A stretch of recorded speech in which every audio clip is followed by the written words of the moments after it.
आपने जो वीडियो डाला हमने वो देखा, कैसे क्या इसके बारे में, क्योंकि आप भी बड़े पत्रकार हैं। 13th फ्लोर पे रहता हूँ, जस्ट उसके बगल वाला टावर है वो, और पहले आग लगी 9th फ्लोर पर, ये सी ब्लॉक है 8th या 9th पर, और उसके बाद विद इन 5-10 मिनट्स वो 4 फ्लोर तक आग पहुंची, और उसके बाद फिर वो आग मेरे टावर में भी, जो नीचे 9th 10th फ्लोर पर वो आग, यहाँ से इतनी तेज आग थी कि वहाँ भी आग लगी।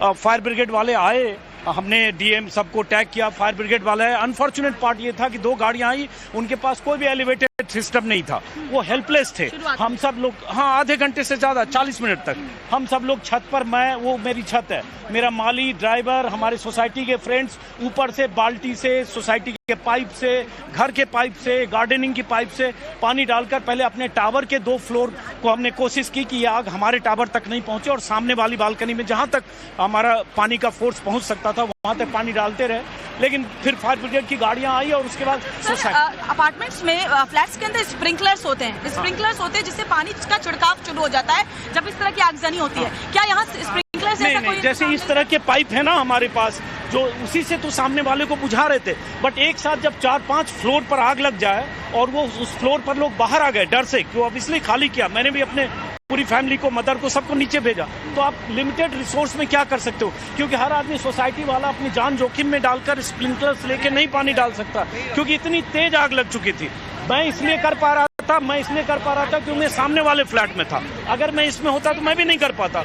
वहां से मैं और हमारे साथ 5-6 लोग अभी भी ऊपर छत पे हैं, वो सामने से फेंक रहे थे, उसी का असर हुआ कि वो आग पहले इमीडिएट बुझी, ये लोग बाद में आए, और वो आग सामने उधर ज्यादा लगी थी, यहाँ इन्होंने इधर से बुझाया, सामने से आग उधर से ही बुझी। सोसाइटी के लोग, सोसाइटी के माली, प्लम्बर जितने थे, इस तरह का जो पाइप था उससे सामने वाली बालकनी में पानी मारते रहे, पर 40-50 मिनट बहुत पैनिक का था। लेकिन बहुत ही चिंता की बात है, बहुमंजिला इमारतें जिस तरह से कुकुर मुत्ते की तरह बड़े बड़े शहरों में हमें नजर आती है, सुरक्षा के इंतजाम नजर नहीं आते। इसका जवाब तो अभी नहीं दे सकता हूँ, ये तो फिर सरकार जाने, सिस्टम जाने। अब ये अपार्टमेंट में आग लग गई है, कहीं भी आग लग सकती है, तो इसका तो अब क्या होना चाहिए लॉन्ग टर्म, ये तो फिर प्रधानमंत्री और मुख्यमंत्री सोचें कि कहाँ अपार्टमेंट बनने दें, कहाँ नहीं दें। और आग लगे तो क्या व्यवस्था, उसको फौरन असली बात ये है ना, आप यहाँ पे कुकुरमुत्ते की तरह सोसाइटी की बात करो, कल को कल्याण मार्ग में आग लग जाएगा। बात ये है कि जो फायर ब्रिगेड की गाड़ी आई, 2 गाड़ी, उनके पास कोई सिस्टम नहीं था। हम क्या कोशिश कर सकते हैं? सुन लीजिए, 45 मिनट तक फायर ब्रिगेड की गाड़ी के पास एलिवेटेड सिस्टम नहीं था। मुझे कहा गया नोएडा से आ रही है, तो पहले फायर ब्रिगेड की गाड़ी, जब उनको पता चले आग, तो उनके पास ऐसा सिस्टम तो होना चाहिए कि ये सीढ़ी लगी 50 मिनट बाद, तो इसलिए पहले तो ये बात होनी चाहिए। सर, क्या हम आपके साथ आपके फ्लैट में जाकर के वहाँ से नजदीक से देख जा सकती है, खुला हुआ है, सी ब्लॉक है। सर, आप जा सकते हैं हमारे साथ अगर आप? मैं अभी जो उनसे कुछ लोग हैं, मेरी फैमिली के भी लोग हैं, लेकिन वहाँ आपको अब दिखेगा नहीं, उधर से आग कंट्रोल में हो चुकी है। आप जा सकते हो, सी ब्लॉक है, सीधे टॉप पे जा सकते हो और वहाँ से दिखेगा। वहाँ से जितनी आग बुझाई गई, अभी देखिए आग का फ्लो देख रहे हैं पानी का, ये सारी सोसाइटी के लोगों ने किया है, जो भी फ्लैट ओनर्स हैं उन्होंने किया है, क्योंकि वहाँ फायर ब्रिगेड की गाड़ियाँ नहीं है जो सामने से पानी मारा जा रहा है। तो ये था उस समय 50-40 वजह से सर आग लगी, ये नहीं पता, नहीं गैस लीकेज बता रहे हैं। मैं 11th फ्लोर पे हूँ, किसी सामने वाले टावर में 9th पे आग लगी, हमें नहीं पता क्यों लगी, क्या हुआ, स्पार्क हुआ, गॉड नोज, मैं नहीं जानता। शख्स की झुलसने की भी खबर है सर? ये मैं नीचे अभी आया हूँ, क्योंकि 1 घंटे से मैं स्ट्रगल कर रहा था कि मेरा फ्लैट, मेरे नीचे के फ्लैट और सामने वाले फ्लैट में आग बुझे, तो इसलिए मैं नीचे, मुझे कुछ नहीं पता। अभी किसी ने बताया कि शायद आपके घर पे सब सेफ है? हाँ, हमने सबको नीचे कर दिया था, मैं भी नीचे आ गया था, लेकिन लगा कि अगर हम ऊपर जाके, ऊपर से अगर हमने पानी नहीं मारा, क्योंकि हम देख रहे थे फायर ब्रिगेड से हेल्पलेस हैं, तो हमारे पास कोई चॉइस नहीं था कि हम ऊपर जाके रिस्क लें और ऊपर जो भी हम पानी डाल सकते हैं, 5 लोग हम पानी डालने की कोशिश करें, जो हमारे पास पाइप था, प्लस सोसाइटी का जो एक्सटेंशन जो होता है पानी बुझाने वाला, उससे हमने किसी ढंग से 5-7 लोगों ने मिलकर हमने वो किया। तो यही उस समय की सिचुएशन थी। आप चाहो तो जा सकते हो, देख सकते हो। Thank you sir. तो वरिष्ठ पत्रकार अजीत अंजुम, जो इसी सोसाइटी में, उसी जहां पर आग लगी उसके ठीक बगल वाले टावर में रहते हैं, वो बता रहे थे कैसा 40 मिनट तक बहुत ही पैनिक सिचुएशन यहाँ पर बनी हुई थी, और जो हालात हैं उसको देख करके हमारे दर्शक समझ भी सकते हैं। देखिए जरा, ये जो ऊपरी मंजिलें हैं, आग की लपटें भले आपको नजर नहीं आ रही हो, लेकिन धुआं ही धुआं है, राख है, बिल्कुल काला ये पड़ चुका है, वो तमाम मंजिलें पड़ चुकी हैं जो कि इस आग की चपेट में आई। सर, किसी के घायल होने की भी खबर है जी? कुछ एक शख्स झुलसा भी है? अभी तक ऐसी कोई सूचना नहीं है, मेरे पास नहीं है। तो क्या वजह रही आग की, कुछ पता चल पाया? आग कैसे लगी? ये जांच का विषय है, बताएंगे लोग। तो देखिए, पुलिस की टीम यहाँ मौजूद है, मैं थोड़ा सा और आगे आने की कोशिश करूंगी, हालांकि अभी रोका जा रहा है क्योंकि धुआं बहुत ज्यादा है वहाँ पर। और जरा आप तस्वीरें देखिए, लगातार पानी का छिड़काव किया जा रहा है जमीन, क्योंकि सबसे बड़ी चिंता है कि एक के बाद एक सटे हुए फ्लैट्स होते हैं ऊपर नीचे भी और अगल बगल भी। अगर गर्मी बहुत ज्यादा होती है, हर तरफ धुआं ही धुआं फैल जाता है, तो लोगों के लिए सांस लेने में भी दिक्कत बहुत बड़ी आती है। यहाँ थोड़ा और पास आकर के मेरे विजय मोहन आपको दिखा रहे हैं, जरा तस्वीरें देखिए। ऊपर से फायर ब्रिगेड की टीम जो एलिवेटर है उस पर चढ़ करके पानी की तेज बौछार करके अब पूरी तरह से इस आग को शांत करने की कोशिश में। और अगर आप फोन दिखा पाए तो जो ऊपरी मंजिल है वहाँ एक फायर ब्रिगेड का कर्मी आपको नजर भी आ रहा होगा, जो वो उस फ्लैट के अंदर दाखिल हो चुका है और वहां जाकर के वो पानी का छिड़काव करे। बहुत रिस्की होता है, ये भी समझना होगा फायर कर्मियों के लिए भी। इस तरह की सिचुएशन में किसी फ्लैट के अंदर जाकर के, जहां गर्मी हर तरफ होती है, धुआं हर तरफ होता है, आग की लपटें बची हुई होती हैं, वहां जाकर अपनी जान जोखिम में डाल करके ये जो हमारे फायर कर्मी है वो इस वक्त आग बुझा रहे हैं। और लगभग 80% अगर बोला जाए तो आग पर काबू पा लिया गया है। लेकिन कुछ आप रिपोर्टिंग करते रहिए, हम आपसे बातचीत करते रहेंगे। एक ताजा अपडेट इस घटना से जुड़ा हुआ आप दर्शकों को और बता दें। एक बड़ा अपडेट है, गाजियाबाद के इस अग्निकांड ने फायर ब्रिगेड की तैयारियों की पोल खोली। हाई राइज में आग बुझाने के पुख्ता इंतजाम नहीं थे जहां पर यह आग लगी। फायर ब्रिगेड के पास भी जरूरी उपकरण नहीं थे कि इतनी ऊंचाई तक पहुंचा जा सके। ऊंचाई पर पहुंचने के लिए सीढ़ियां नहीं थी प्रॉपर कि इतनी हाइट तक पहुंचा जा सके। आग लगने के बाद स्थानीय लोगों को कहना है, चश्मदीदों को कहना है कि क्रेन को पहुंचने में भी वक्त लगा। जो शुरुआती तौर पर टीम आई उसके पास इतने इक्विपमेंट नहीं थे कि वो हाई राइज जहां पर आग लगी थी वहां तक पानी के फ्लो को पहुंचा सकते। लेकिन बाद में स्थिति पर अब काबू पाया गया है। जो आग पहले लगी थी वो आग की लपटें अब नहीं दिखाई दे रही हैं, केवल धुआं उठता हुआ दिखाई दे रहा है। बीते 2-2.25 घंटे के पहले की यह घटना है। मेरी सहयोगी भावना किशोर भी मेरे साथ जुड़ी हुई है। भावना, आप भी वहां पर मौजूद है, आपके साथ भी लोग होंगे। कोई ऐसे लोग से बात हो सकती है जो उन फ्लैट्स में रहते थे, जिनके ये फ्लैट्स थे जो इस भीषण आग की चपेट में आए, या आप उनसे बात कर पाई? फिलहाल सुमित जी, यहाँ पर बड़ी संख्या में लोग जो हैं अपने घरों को खाली करके आए हैं। कई सारे फ्लैट्स आसपास जो ब्लॉक में रहते हैं वो भी आप इस वक्त अगर बात करें तो डर का माहौल है लोगों के बीच में कि इस तरह की घटना, क्योंकि अधिकतर गाजियाबाद हो, इंदिरापुरम हो, नोएडा हो, अधिकतर लोग हाई राइज बिल्डिंग में रहते हैं।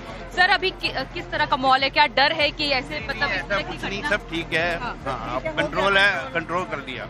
जी, टाइम लगेगा, कंट्रोल करना पड़ेगा। कर लिया, साथ दे रहे हैं। हुआ है यार, बहुत ज्यादा एक कहीं ऐसा लगता है पूरी सोसाइटी का नुकसान हुआ, नाम खराब होता है, सब कुछ होता है। और जो बाकी कर रहे हैं, डर लगता है मतलब कि अगर ऐसे आप लोग रह रहे हैं और अचानक से इस तरह की हो जाए तो हाँ, कहीं भी होती है भाई, डर तो हो ही जाता है।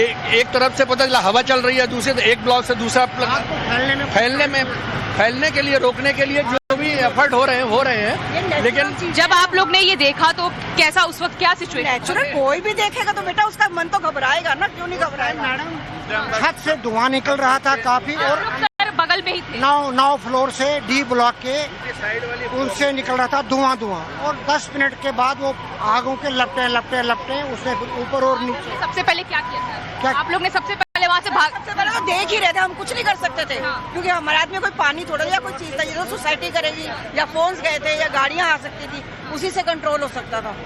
हाँ। और भी महिलाएं, उनसे बात करते हैं। कितना डर का माहौल अभी है? क्या बहुत ज्यादा है। कौन से फ्लैट में थी? बात कर मैम, आप कौन से फ्लैट में थी? आप D1045। कब ये घटना हुई? मुझे नहीं पता, मैं तो अपने बच्चों को स्कूल से छोड़ के आ रही थी, तो आई जैसे मेन गेट पे तो मुझे पता चला कि आग लगी हुई है। अच्छा, तो घर में उस वक्त कोई था अंदर? नहीं, कोई नहीं था। तब से आप ऊपर नहीं गई? आपका कौन सा फ्लैट है जिसमें आग लगी है? मेरा D1045 है, मेरे से नीचे साइड वाले में लगी है। अच्छा, तो अभी क्या परिवार के लोग अभी आ रहे हैं? कितने लोग थे आपके घर में?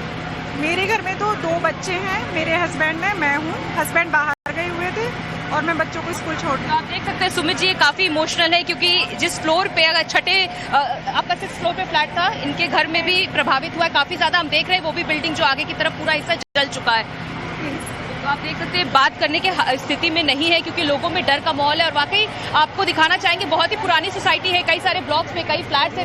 13वीं मंजिल से लेकर 6ठी मंजिल तक ये पूरे जो फ्लैट्स है उसमें आगे की तरफ अभी भी आप देखिए किस तरह से धुएं का गुबार दिख रहा है। 80% आग पर काबू पा लिया गया है, लेकिन तस्वीरें काफी ज्यादा डराने वाली है। कई सवाल खड़े कर रही है कि आखिर इस तरह की जब अगर घटना कहीं होती है तो तैयारियां किस तरह की है। लगातार दमकल की गाड़ियां जो है वो आ रही हैं। हमको दिखा देते हैं कि कम से कम अब 15 दमकल की गाड़ियां मौजूद है स्पॉट पर, और अभी भी कोशिश ये की जा रही है कि पूरी तरीके से। जी भावना, हम आपके पास आते रहेंगे, अपडेट लेते रहेंगे। हमको ध्यान में रखना चाहिए कि अभी गाजियाबाद में जो घटना घटी इस इलाके में ऐसी सैकड़ों बहुमंजिला इमारतें हैं, सैकड़ों। जी हम सब जहां पर बैठे हुए हैं इस वक्त, यहां से आप ये लाइव कवरेज देख रहे हैं, यहां से बमुश्किल से 10 किलोमीटर दूर का इलाका है और वहां पे बहुत बड़ी संख्या में आबादी रहती है।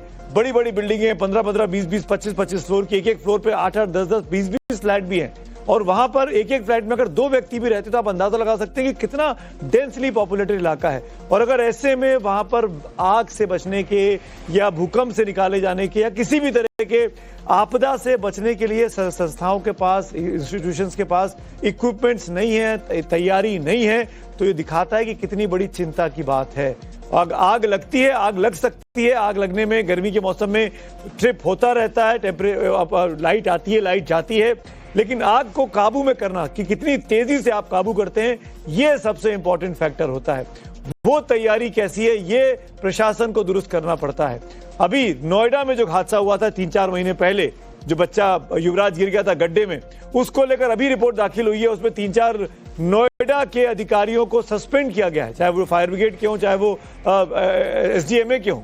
ऐसे में क्या गाजियाबाद में भी इस तरह की कार्रवाई की जाएगी? यहां पर जांच के बाद पता चलेगा कि आखिरकार किसकी लापरवाही थी, क्यों इक्विपमेंट्स प्रॉपर नहीं हुए हैं। ये तमाम ऐसे सवाल खड़े होते हैं इस आग के लगने के बाद, जब सोचना चाहिए प्रशासन को कि क्या कार्रवाई वो कर सकते हैं ताकि ऐसे हादसों से निपटा जा सके। बड़ी खबर थी ये। एक छोटा सा ब्रेक यहां लेंगे, लेकिन ब्रेक के बाद आपको बता दें कि 2 बड़ी खबरें और हैं जिस पर नजर बनी हुई है।